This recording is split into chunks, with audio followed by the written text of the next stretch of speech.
नमस्कार मित्रांनो, रमाकांत गाडेकर किचन यूट्यूबमध्ये आपलं हार्दिक स्वागत। मित्रांनो, मी आज झिंगा मसाला बनवणार आहे। आज हा ओला झिंगा बनवणार आहे। त्यासाठी मी काय केले आहे पहा, लाल मिरची, धने, जिरा कच्चं वाटून घेतलंय, पेस्ट पण वाटून घेतलेली, जवळजवळ 3 कांदे वाटून घेतलेत मी। त्याचबरोबर मी ह्या साईडला अद्रक, लसूण, हिरवी मिरची आणि कढीपत्ता, जो आपण खात नाही फेकून देतो, पण मी तो कढीपत्ता वाटून घेतला याच्यात। त्यानंतर मी जाडा कांदा कापून घेतलेला आहे, जाडसर कांदा हा फोडणीसाठी। आणि त्यानंतर हे टमाटर मी वाटून घेतलं आहे। तर चला सोबत राहा मित्रांनो, आजची रेसिपी झिंगा मसाला। जसं आपण म्हणतो सुकट, तोच प्रकार झिंगा मसाला। हा ओला आहे, तो सुका आहे। तर मित्रांनो, आपण जो कटला फ्राय केला होता त्याच तव्यामध्ये आता आपण हा झिंगा मसाला बनवणार आहे। आपण ह्याच्यात जाडसर कांदा टाकणार आहोत आणि हा कांदा मस्त आपण ह्याच्यात मॅश करून घेणार, जरा फ्राय करून घेणार आहे। कारण आपण ह्याच्यात 3 किलोचा कटला फ्राय केला होता, त्याचे 2 पार्ट केले होते। आणि त्याच तव्यामध्ये, त्याच तेलामध्ये आपण आता झिंगा मसाला बनवत आहोत। तर मित्रांनो, ह्याच्यामध्ये अद्रक लसूणची पेस्ट, अद्रक लसूण कढीपत्ता याची पेस्ट आहे, हिरवी मिरची मस्त अशी पेस्ट आहे। त्याला पण असं मस्त आपण याच्यात मस्त फ्राय करून घेणार आहे।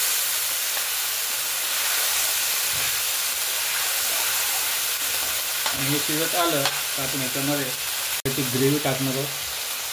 जवळजवळ मोठांडे 2 कांदे घेतले होते, त्याची ग्रेव्ही आहे। हे पण आपण मस्त अशी त्याच्यात फ्राय करून घेणार आहोत।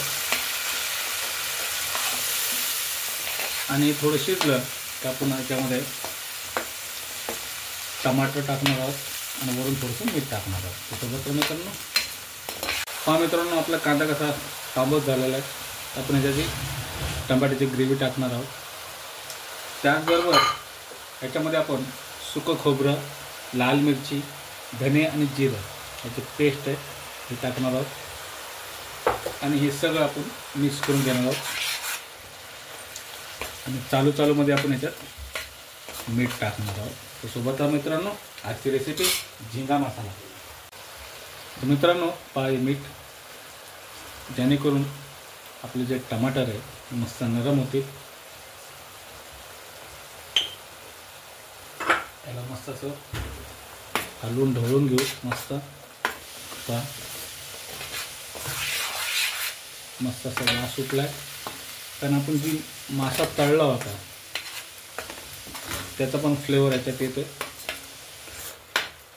कारण आज आहे फिश पॉईंट, म्हणजे एकाच जागेवरती आपण कटला फ्राय केला आहे 3 किलोचा।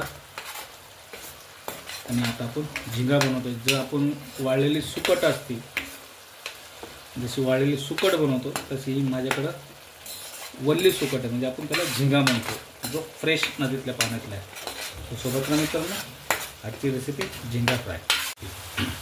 तर मित्रांनो, आपण ह्याच्यात कोकम टाकणार आहोत।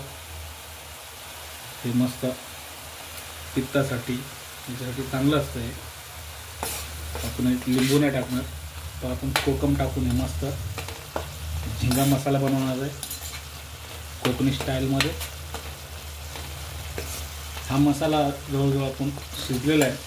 तर आपण याच्यात जो आपण झिंगा पाहिला होता सुरुवातीला, तर पहा हा झिंगा मी साफ करून घेतला, तर आपण याच्यात टाकणार आहोत। मस्त असा जवळ अर्धा किलो झिंगा आहे, म्हणजे वाळल्यावर सुकट म्हणतो आपण त्याला, पण हा ताजा आहे, फ्रेश आहे, हा वाळलेला नाही। त्याच्यापासून बनणारा हा झिंग्यापासून बनणारे सुकट, आणि त्या सुकटेचा जिवंत हा झिंगा, तर आपण हा झिंगा मसाला तयार करतो। त्यासोबत मित्रांनो, तो शिजत आलं आहे, तर आपण ह्याच्यामध्ये आता लाल तिखट आणि थोडं खायचा रंग असं मिश्रण करून टाकणार आहोत। आणि थोडीशी कसुरी मेथी मस्त असं पण मिक्स करून घेणार आहोत. पहा मस्त आपली ही झिंगा मसाला तयार झालेली आहे. आणि मी ह्याच्यामध्ये शेवटी हळद टाकणार आहे. हळदीचा फ्लेवर पण आपल्या शरीरात गेला पाहिजे. मस्त असं तुम्ही वाटल्यास अजून पातळ करू शकता.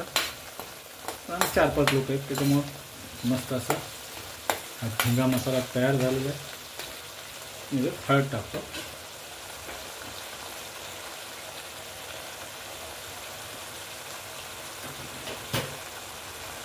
आणि मस्त मिक्स करून याला थोडं शिजवतो. त्यासोबत मित्रांनो आजची रेसिपी झिंगा मसाला जसं वाळल्यावरती सुकट होते, पण ही सुकट होण्याआधीची प्रक्रिया आहे झिंगा.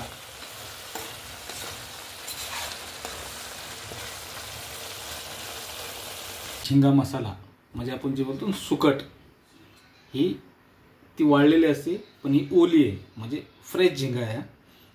मस्त राईस आहे, त्याच्यावरती मस्त आपण झिंगाचा रस्सा टाकलेला आहे. तर आजची रेसिपी झिंगा विथ कटला फ्राय. मित्रांनो रेसिपी आवडल्यास लाईक करा, शेअर करा, कमेंट करा.